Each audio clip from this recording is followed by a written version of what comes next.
Can you really buy a home if you have just enough for the down payment? Yep.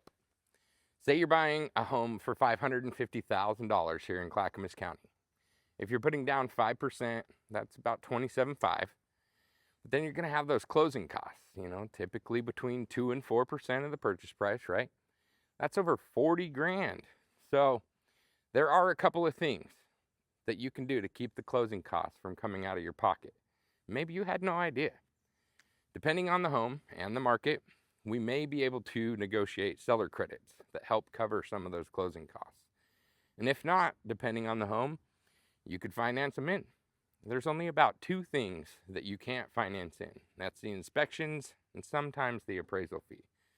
I've used these strategies for buyers many times, and it can mean bringing thousands of dollars less to the closing table.